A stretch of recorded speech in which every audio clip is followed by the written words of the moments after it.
नमस्कार दोस्तों, ओम नमः शिवाय। स्वागत है आपका हमारे चैनल पर।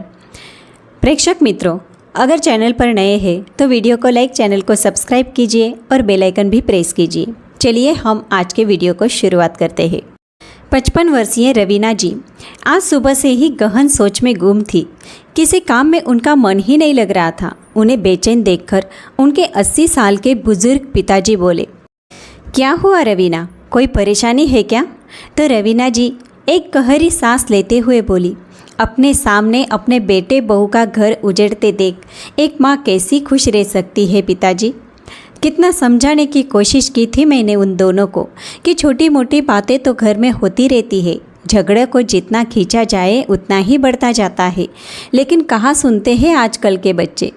कल कोर्ट की तारीख है और उसके बाद हमेशा के लिए अलग हो जाएंगे वे दोनों। रवीना जी की बात का जवाब देते हुए उनके पिताजी बोले, बेटी 17 साल पहले मैं और तेरी माँ भी ठीक ऐसी ही मानसिक पीड़ा से गुजर रहे थे जब तुमने अपने पति से अलग होने का मन बना लिया था और उससे तलाक लेने का फैसला कर लिया था। हमने भी तो तुम्हें बहुत समझाने की कोशिश की थी, लेकिन जब तुम उस वक्त नहीं मानी तो अपने बेटे से कैसे उम्मीद कर सकती हो कि वह तुम्हारी बात को समझे। आज 17 साल बाद इतिहास खुद दोहरा रहा है। पिता की बात सुनते ही रवीना जी की आंखें आंसुओं से भर आई। तभी उनके पिता बोले, लेकिन बेटी मुझे लगता है कि ऐसे समय में तुम्हें रोहन के साथ होना चाहिए। आप ठीक कह रहे हैं पिताजी, मैं कल सुबह ही दिल्ली के लिए रवाना हो जाऊंगी। दरअसल जब रवीना जी का अपने पति सुशांत जी के साथ तलाक हुआ था, उस समय उनका बेटा रोहन 10 साल का था। माँ बाप के अलग होने से रोहन, लेकिन बेटी मुझे लगता है ऐसे समय में तुम्हें रोशन के साथ होना चाहिए। आप ठीक कह रहे हैं पिताजी, मैं कल ही सुबह दिल्ली के लिए रवाना हो जाऊंगी। दरअसल जब रवीना जी का अपने पति सुनील जी के साथ तलाक हुआ था, उस समय उनका बेटा रोशन 10 साल का था। माँ बाप के अलग होने से रोशन अंदर ही अंदर डिस्टर्ब रहने लगा था। इस बात के लिए वह अपनी माँ से उखड़ा उखड़ा रहता था। तलाक के बाद से रवीना जी अपने बेटे को लेकर मायके में ही रह रही थी। पढ़ाई लिखाई करने के बाद रोशन ने दिल्ली में ही नौकरी ज्वाइन कर ली और वही सेटल हो गया। रवीना जी और सुनील जी को अलग हुए 17 साल बीत चुके थे और 17 साल बाद आज उनके बेटे रोशन की गृहस्थी भी उजड़ने की कगार पर थी। अगले दिन जब रवीना जी रोशन के घर पहुंची और रोशन ने दरवाज़ा खोला, तभी उसके वकील का उसके पास फ़ोन आया और बोला, अरे मुबारक हो रोशन जी, आज तो निश्चित तौर पर आपको तलाक मिल ही जाएगा और कोर्ट से आपको आपके तलाक के कागजात भी मिल जाएंगे। उसके बाद आप और मैडम हमेशा हमेशा के लिए अपने रिश्ते से आज़ाद हो जाएंगे। यह बात सुनकर रोशन का कलेजा थक से रह गया। तभी रवीना जी ने पीछे से उसके कंधे पर हाथ रखा तो अपनी परेशानी वह छिपा न सका और अपनी माँ के गले लगकर फूट फूट कर रोने लगा। इतने समय से दिल में भरा हुआ गुबार आज वह हल्का कर लेना चाहता था। रोते रोते बोला, माँ, घर छोड़कर जाते वक्त उसने कहा था कि रोशन, हम लोग एक नदी के 2 किनारों की तरह है जो चाहकर भी आपस में कभी नहीं मिल सकते। शायद उसने सही कहा था, नदी के 2 किनारे कभी नहीं मिल सकते। उसका कहना बिल्कुल ठीक था। मैं जीवन को बहुत गहराई से देखता हूँ, जिंदगी को इतना भी गंभीरता से नहीं लेना चाहता। शायद इसीलिए आज मैं अकेला रह गया हूँ। काश मैं उसी दिन उसे रोक लेता, काश मैं उस दिन उसे छोड़कर ऑफिस ही न जाता, कैसे भी करके मना लेता तो आज हमें यह दिन न देखना पड़ता। रवीना जी रोशन की पीड़ा को साफ साफ समझ पा रही थी। वह जानती थी कि इस घटना से वह अंदर तक टूट चुका है। इसीलिए उसे समझाते हुए उसकी माँ बोली, बेटा अभी देर नहीं हुई है, एक बार अपने इस रिश्ते को फिर से मौका देकर देखो। अकेले ज़िंदगी काटना इतना आसान नहीं होता और यह बात मैं खुद महसूस कर चुकी हूँ। मैं तो जीवन में इतना बड़ा फैसला लेकर आज तक पछता रही हूँ, लेकिन तुम ऐसी नौबत मत आने दो। नहीं माँ, अब सब कुछ खत्म हो चुका है, अब इस बारे में सोचकर कोई फ़ायदा नहीं। आज अदालत की मंजूरी मिलने के बाद हम कानूनी तौर पर अलग हो जाएंगे। थोड़ी देर बाद तैयार होकर रोशन कोर्ट चला गया। अदालत के कार्यवाही से पहले रोशन ने नैना से बात करने की कोशिश भी की, लेकिन उसकी माँ दीवार की तरह उन दोनों के बीच खड़ी थी। कुछ देर बाद उन दोनों के तलाक को मंजूरी दे दी गई और रोहन अपने घर वापस लौट आया। घर पहुंचते ही रवीना जी ने उसे प्रश्नवाचक निगाहों से देखा तो अपने दुख के सैलाब को अंदर ही दबाते हुए वह केवल इतना ही कह पाया, माँ, कुछ देर में नैना यहाँ पहुँचती ही होगी अपना बाकी का सामान लेने के लिए। इतना कहकर रोशन अपने कमरे में चला गया। अलमारी खोली तो उसमें नैना की कुछ साड़ियाँ और कपड़े पड़े थे जिन्हें रोशन ने नैना की यादों के तौर पर सहेज कर रखा था। सब देखते हुए उसकी आंखें फिर से भर आई। खुद से ही बोल उठा, क्यों? मैंने खुद को इतना अनुशासित कर लिया कि उस अनुशासन में नैना का दम घुटने लगा। क्यों मैंने अपने आप को उसके अनुसार न ढाल लिया? अगर परिस्थितियों के अनुसार मैंने स्वयं को भी थोड़ा सा बदला होता तो शायद आज मैं और नैना एक साथ होते। उधर रोशन के घर की तरफ आते हुए नैना के दिमाग में भी विचारों का तूफान उत्पात मचा रहा था। सोचने लगी, शायद ज़िंदगी ऐसी ही है, जब तक हमें सामने वाला इंसान समझ में आता है तब तक वह हमसे बहुत दूर जा चुका होता है। जब तक हम दोनों साथ थे मैं तुम्हें समझ ही नहीं पाई, अब समझ में आया है तो बहुत देर हो चुकी है। तुम्हारे बिना ये ज़िंदगी नहीं है, लेकिन अब अपने इन्हीं हाथों से मैंने तुम्हारे पास वापस आने के सारे रास्ते बंद कर दिए हैं। विचारों का बवंडर एकाएक नैना को अतीत में ले जाने लगा। रोशन और नैना कॉलेज में साथ ही पढ़ा करते थे। वैसे तो नैना का ध्यान कभी रोशन की ओर नहीं गया, लेकिन जब रोशन ने फर्स्ट ईयर में टॉप किया तो वह आश्चर्यचकित रह गई कि किसी लड़के का रिजल्ट इतना अच्छा कैसे आ सकता है। रोशन का पढ़ाई में इतना ध्यान देखकर वो उसकी ओर आकर्षित होने लगी। धीरे धीरे दोनों की बातचीत शुरू हो गई और कुछ समय बाद वे दोनों एक दूसरे को पसंद भी करने लगे। लेकिन दोनों में से किसी ने भी अपने मन की बात एक दूसरे को नहीं बताई। कॉलेज का आखिरी दिन था। नैना रोशन के पास आई और बोली, रोशन, मैं हमारी इस दोस्ती को एक रिश्ते का नाम देना चाहती हूँ और उम्र भर तुम्हारे साथ रहना चाहती हूँ। क्या तुम मुझे पसंद करते हो? यह सुनकर रोशन कुछ देर चुप रहा और फिर धीरे से बोला, हाँ, मैं भी तुमसे शादी करना चाहता हूँ।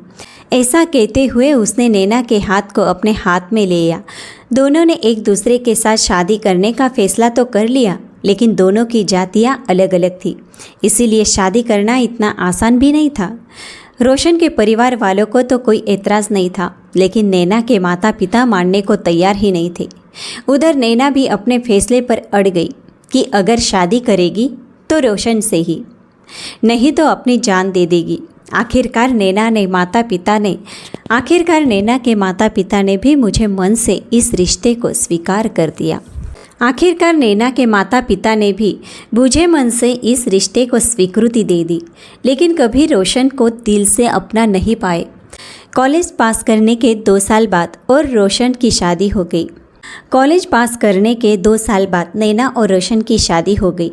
नैना अपनी शादी के बाद उन खूबसूरत लम्हों को याद करने लगी जब शादी के बाद नैना ने रोशन के घर में पहला कदम रखा था तो रोशन ने एक पेपर पर उसके पैरों के निशान लिए थे और ठीक 2 दिन बाद वह उस पेपर को एक फ़ोटो फ्रेम में लगवा कर घर लेकर आया था। जब नैना ने यह सब देखा तो हैरानी से बोल उठी, यह मेरे पैरों के निशान तो तुमने तब लिए थे जब मैंने इस घर में पहला कदम रखा था। हाँ नैना, ये तुम्हारे पद चिन्ह है, लेकिन ये फ़ोटो फ्रेम में क्यों लगवाए? नैना ने पूछा तो रोशन बोला, नैना, माता पिता अपने बेटी को एक अनजान इंसान के साथ जीवन भर साथ निभाने के लिए उसे सौंप देते हैं, तो उस इंसान का भी तो फ़र्ज़ बनता है कि वह अपने घर की लक्ष्मी को उतना ही प्यार और सम्मान दे जितना उसे उसके माता पिता के घर में मिलता था। बस इसी दिशा में यह मेरी एक छोटी सी कोशिश है।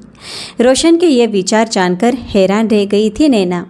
फिर उसे ख्याल आया कि शादी के बाद कैसे रोशन सुबह सूरज उगने से पहले ही उठकर घर का लगभग सारा काम निपटा देता था और फिर नहा धोकर पूजा पाठ करके नैना को जगाता था। वे सारे दृश्य जैसे किसी चलचित्र की तरह उसकी आंखों के सामने घूमने लगे।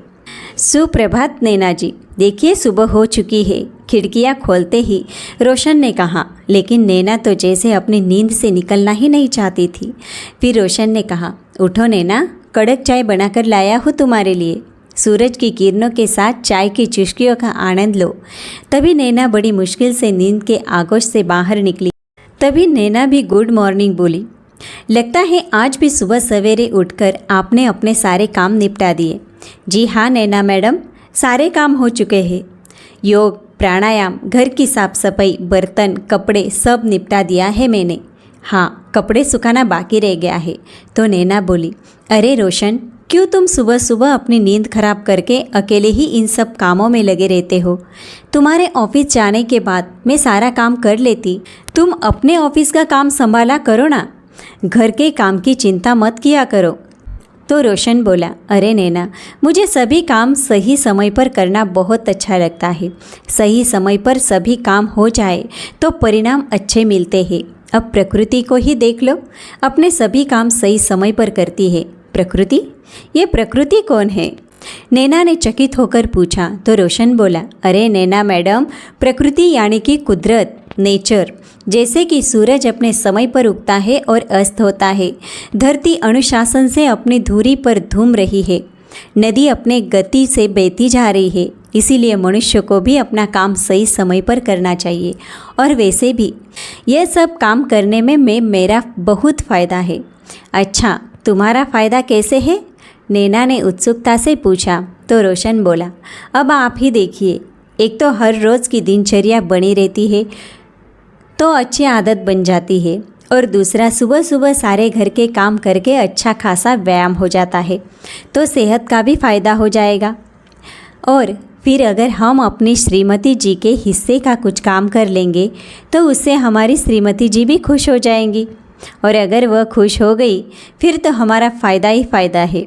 अच्छा, तो यह बात है, नैना मुस्कुराते हुए बोली। तो रोशन ने कहा, और वैसे भी यह घर मेरा भी तो है। तो नैना ने कहा, तुम्हारा भी तो है? का क्या मतलब है? यह घर तो तुम्हारा ही है।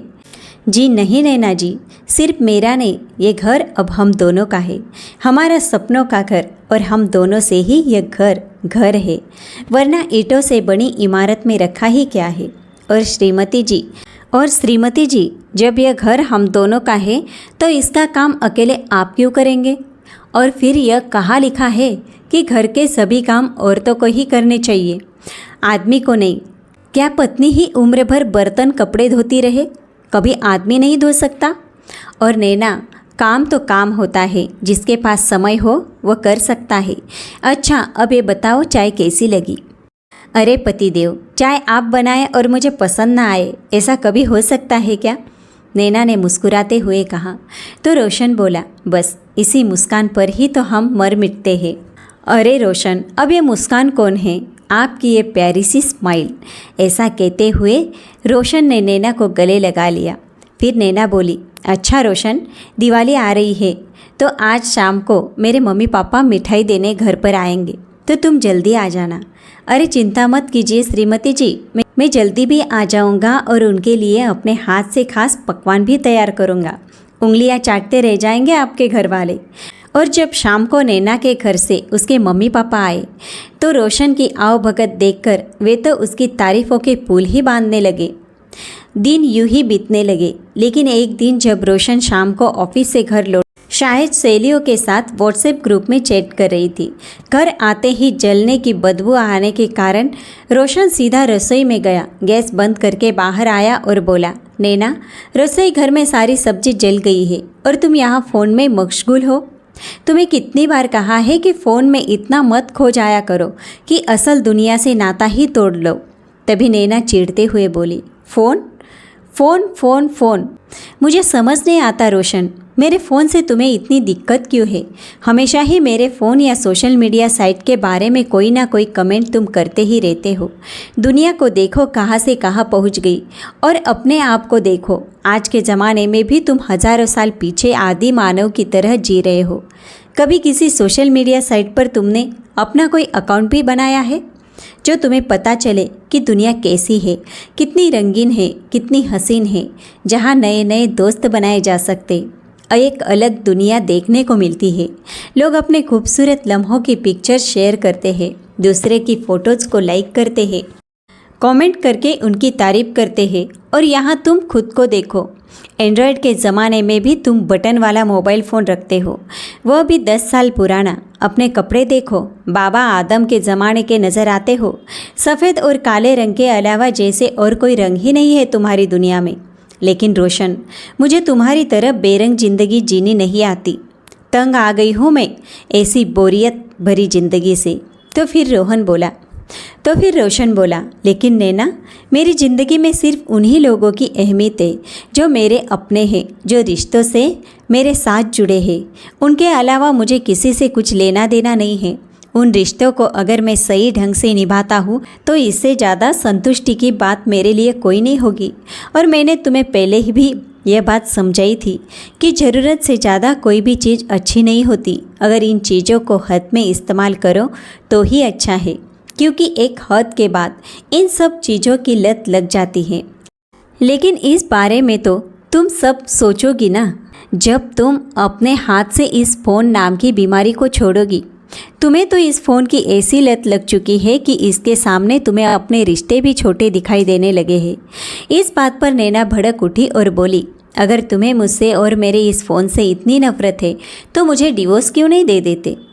नफ़रत होने लगी है मुझे तुम्हारा चेहरा देखकर। मुझे डिवोर्स देकर खुद भी टेंशन फ्री हो जाओ और मुझे भी इस बोरियत भरी ज़िंदगी से आज़ाद कर दो। ऐसा कहते हुए नैना तो पैर पटकते हुए अपने कमरे में चली गई। लेकिन यह बात सुनकर रोशन जड़वत रह गया। उसे यकीन नहीं हो रहा था कि यह वही लड़की है जो कभी उसे अपनी जान से भी ज़्यादा प्यार करती थी। इधर नैना बिस्तर पर लेटे लेटे आंसू बहाने लगी। सोचने लगी, सही कहते थे मम्मी पापा, रोशन मेरे लायक है ही नहीं, लेकिन मैंने उनकी एक न सुनी। अपने मन की सुनकर कितनी बड़ी बेवकूफ़ी कर बैठी कि अपने हाथों अपनी ज़िंदगी बर्बाद कर ली। खैर, धीरे धीरे वे दोनों फिर से सामान्य होने की कोशिश करने लगे। उनकी शादी को अब 1 साल पूरा हो रहा था। शादी की सालगिरह से एक दिन पहले रोशन ने अपनी पत्नी नैना से कहा, नैना, कल हमारी शादी को पूरा 1 साल हो जाएगा। तो नैना उत्साहित होते हुए बोली, तो बताओ कैसे मनाने वाले हैं हम अपनी शादी की सालगिरह? रोशन प्रसन्नता से बोला, बड़े ही अनोखे तरीके से। यह सुनकर नैना बहुत खुश हो गई। तो रोशन ने कहा, कल सुबह सुबह जल्दी तैयार हो जाना। पहले हम मंदिर जाकर माथा टेकेंगे और भगवान का आशीर्वाद लेंगे, और फिर प्रसाद ग्रहण करने के बाद गरीबों को खाना खिलाएंगे। यह बात सुनते ही नैना की हैरानी का ठिकाना न रहा। गुस्से से वो बोली, कब तक रोशन? आखिर यह सब कब तक चलेगा? तुम 1 साल हो गया, पूरा 1 साल हो गया हमारी शादी को, लेकिन तुम्हारी आदतें अभी तक नहीं बदली। ना तो कोई एक्साइटमेंट है, ना ही कोई एंटरटेनमेंट। अरे इतने बोर इंसान हो तुम कि एक सरप्राइज़ तक नहीं दिया जाता अपनी पत्नी को। क्यों नहीं समझते कि जीवन में बदलाव भी एक बहुत ज़रूरी चीज़ होती है? नीरस जिंदगी जीना कितना बोरिंग होता है। क्या सिर्फ प्यार के बलबूते पर ही पूरी ज़िंदगी गुजारी जा सकती है? अरे एक ही तो ज़िंदगी है, कुछ सपने भी होते हैं इंसान के, कुछ इच्छाएं होती है। लोगों को देखो कितने मॉडर्न है, एडवांस है, और वैसे ही जीने में मज़ा है। मुझे वैसे ही सुकून मिलता है। Late night parties, dinner, birthday या एनिवर्सरी पर केक पार्टी या आउटिंग, यह सब तो तुम्हारी ज़िंदगी से कोसों दूर है। मेरी सहेली शोभा, उसकी शादी भी ठीक उसी दिन हुई थी जिस दिन हमारी शादी हुई थी, लेकिन इस 1 साल में वह 2 बार अपने पति के साथ फॉरेन टूर पर होकर आई, और इंडिया में तो न जाने कितनी जगह घूम चुकी है। आए दिन candle light dinner, birthday surprise और न जाने कितनी ही मौक़ों पर अपनी खूबसूरत तस्वीरें खींचकर पोस्ट करती है। कितने खुश रहते हैं वो हस्बैंड वाइफ एक दूसरे के साथ। और मेरी दूसरी सहेली निशा 2 दिन पहले उसका बर्थडे था, तो उसके हस्बैंड ने उसे बर्थडे पर एक शानदार सरप्राइज़ दिया। कितनी एक्साइटमेंट थी उसके चेहरे पर, कितनी खुश थी वह। बस एक मेरी ही किस्मत फूटी थी। लेकिन यहाँ सुनने वाला कौन है? तुम तो वही हज़ारों साल पुरानी ज़िंदगी जी रहे हो, कछुओं की चाल की तरह। हर बात में तुम्हारी अपनी ही फिलॉसफी होती है। ज़मीन पर बैठकर शुद्ध शाकाहारी भोजन करना है, प्रातःकाल उठकर योग प्राणायाम करना है। सोशल मीडिया तो तुम्हें नकली दुनिया लगती है। संस्कार, संस्कृति, परंपरा, आस्था, बस यही सब कुछ है तुम्हारे लिए। और ऊपर से पता नहीं कहाँ कहाँ से हिंदी के शब्द ढूंढकर ले आते हैं जो सामने वाले के ऊपर से ही निकल जाए। दुनिया कहाँ से कहाँ पहुँच गई है और हम वही हजारों साल पीछे। खास मौक़ों पर सरप्राइज़ देना तो दूर, तुम्हें तो पूरी प्रसाद और गरीबों को खाना बांटने में ही दुनिया जहान का सुख मिलता है। नैना के मुंह से यह सब बातें सुनकर रोशन बस हैरानी से उसे देखता रहा। उसे मालूम था कि यदि इस समय वह कुछ कहेगा तो झगड़ा और ज़्यादा बढ़ सकता है। अगले दिन वह नैना के पास आया और उसे प्यार से समझाते हुए बोला, नैना, कल मैंने तुम्हें जो कुछ भी कहा, तुम्हारा दिल दुखाने का मेरा कोई इरादा नहीं था। जब मैंने देखा कि दिन रात फ़ोन में व्यस्त रहने के कारण, सोशल मीडिया को ज़रूरत से ज़्यादा इस्तेमाल करने के कारण घर के बाकी कामों की बिल्कुल अनदेखी कर रही थी, मुझसे रहा न गया, तो शायद मेरे मुंह से कुछ ज़्यादा ही निकल गया। इस सब के लिए मैं तुमसे माफ़ी मांगता हूँ और आगे से ऐसा कुछ न होगा। इसके लिए मैं तुमसे भी एक गुजारिश करता हूँ, इस नकली दुनिया से समय रहते ही बाहर आ जाओ। देखो नैना, सोशल मीडिया के जिन दोस्तों के साथ अपनी पोस्ट शेयर करके उनके लाइक्स हासिल करके तुम्हें खुशी होती है, जब सच में तुम्हें ज़िंदगी में किसी एक भी दोस्त की ज़रूरत होगी ना, तो मैं दावे के साथ कह सकता हूँ कि इसमें से कोई भी तुम्हारे पास नहीं होगा। कोई नहीं आएगा तुम्हारी मदद करने, तुम्हारे साथ खड़े होंगे तो सिर्फ तुम्हारे अपने, जिनके साथ तुम्हारे रिश्ते जुड़े हैं, जो सच में तुम्हारी फिक्र करते हैं। इसीलिए वक्त रहते स्वयं को संभालो, अपनी असल दुनिया के बारे में सोचो, अपने रिश्तों के बारे में सोचो। एक बात और कहूँगा नैना, दूर से देखने पर हमें बाकी लोगों की लाइफ बहुत परफेक्ट लगती है। हमें ऐसा लगता है कि कितनी खुशहाल ज़िंदगी बिता रहे हैं हमारे आसपास, और इस दुनिया के लोग कितने हंसते हुए नज़र आते हैं वह लोग उन तस्वीरों में जो भी वह सोशल मीडिया पर पोस्ट करते हैं। लेकिन नैना, हमें ये भी सोचना चाहिए कि कोई भी इंसान अपने परिवार वालों से झगड़ा करते हुए फ़ोटो खींचकर सोशल मीडिया पर नहीं डालता। जब वह दुखी होता है, उदास होता है, उस पल तस्वीर खींचकर वह सोशल मीडिया पर अपने दोस्तों के साथ साझा नहीं करता। इसीलिए यह बात दिमाग से निकाल देनी चाहिए कि सबकी ज़िंदगी रोमांच और उत्साह से भरपूर है और हम उनके मुकाबले निराश जिंदगी जी रहे हैं। लड़ाई झगड़े किस घर में नहीं होते नैना? छोटी मोटी बातों तो हर घर में होती रहती है, लेकिन इन बातों को इतना बढ़ा देना कि इंसान अलग होने के बारे में सोचने लगे, डिवोर्स जैसे ऑप्शन के बारे में सोचे, ये तो गलत है ना। जो हुआ वह दोबारा नहीं होगा। अगर हम यह ठान लें तो फिर से हमारी ज़िंदगी खुशहाल हो जाएगी। ये ज़िंदगी एक बहुत बड़ी किताब की तरह है।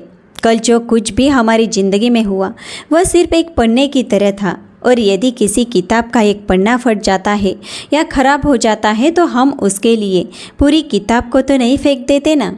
इसीलिए हमें अपने रिश्ते के साथ भी ऐसा नहीं करना चाहिए। अब मैं ऑफिस चलता हूँ, मुझे देर हो रही है।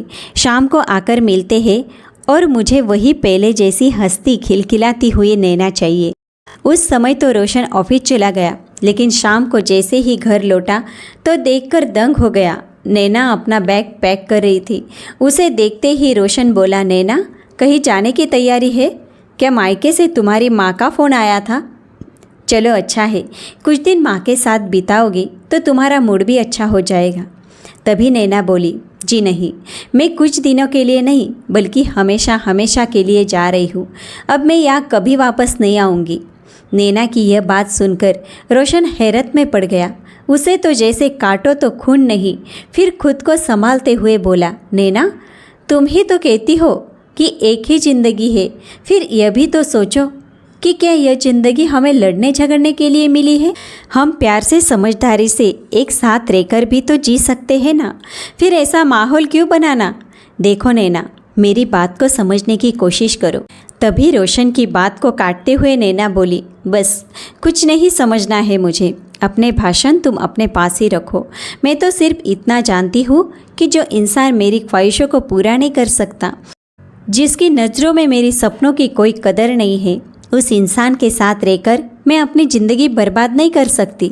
ऐसा कहते हुए जैसे ही नैना अपनी बैग उठाती है तो रोशन बोला, ठीक है नैना, अगर मैं इतना ही बुरा लगता हूँ तुम्हें तो तुम ये घर छोड़कर जा सकती हो।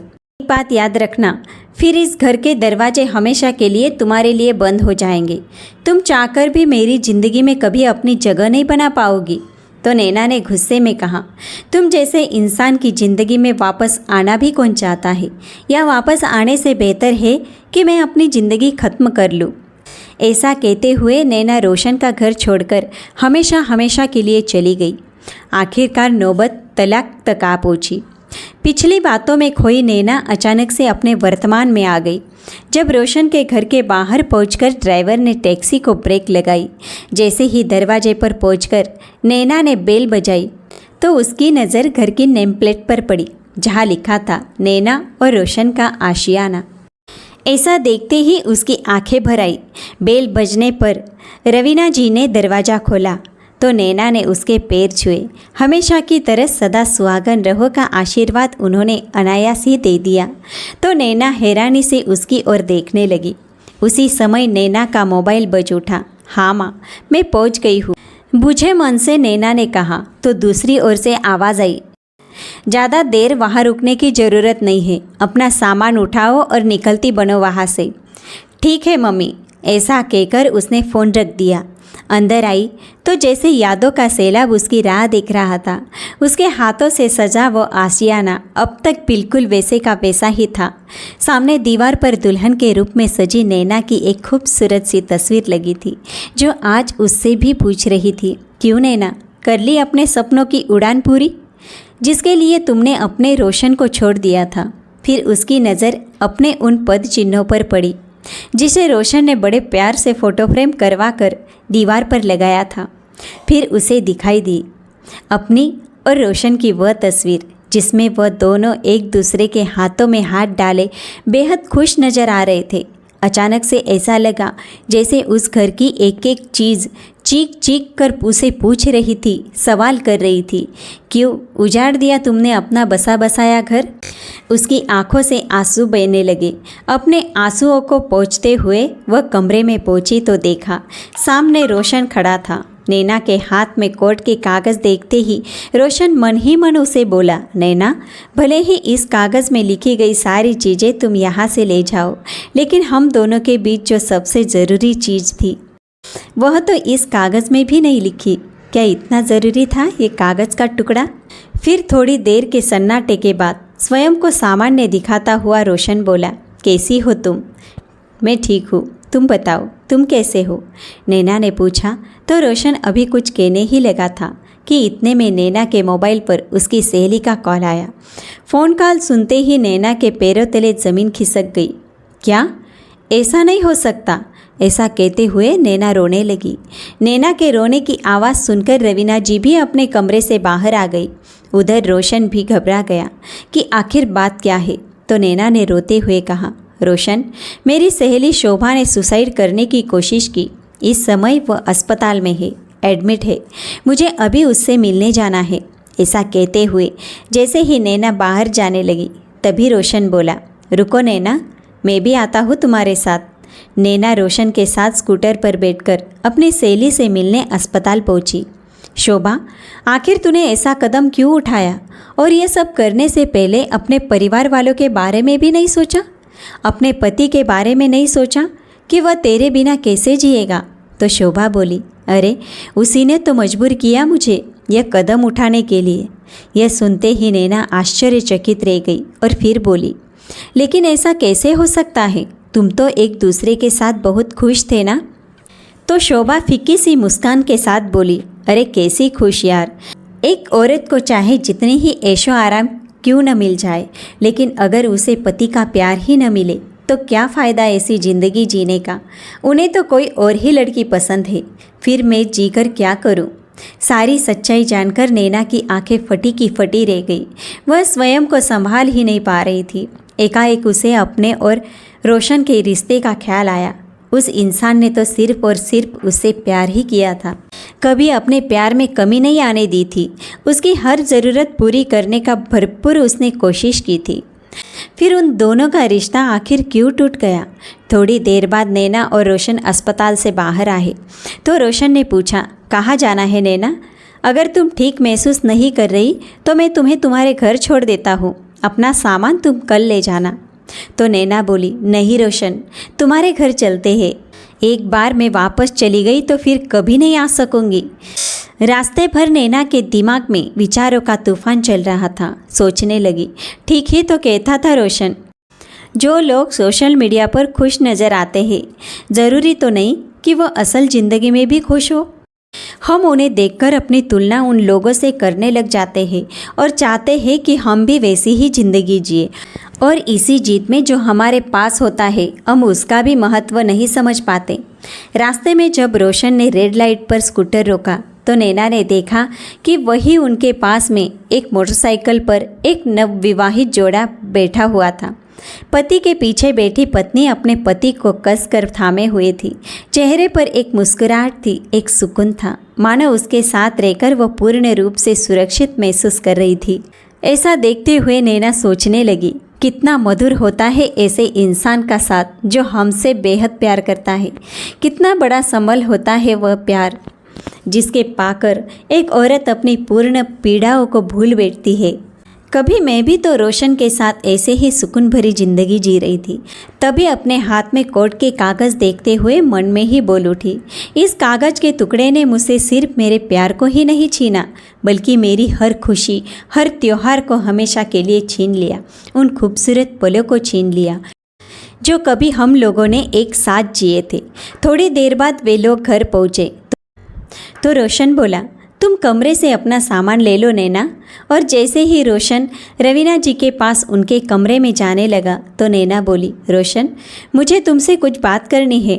रोशन ने नैना की ओर देखा तो नैना की आंखों से आंसू बह रहे थे।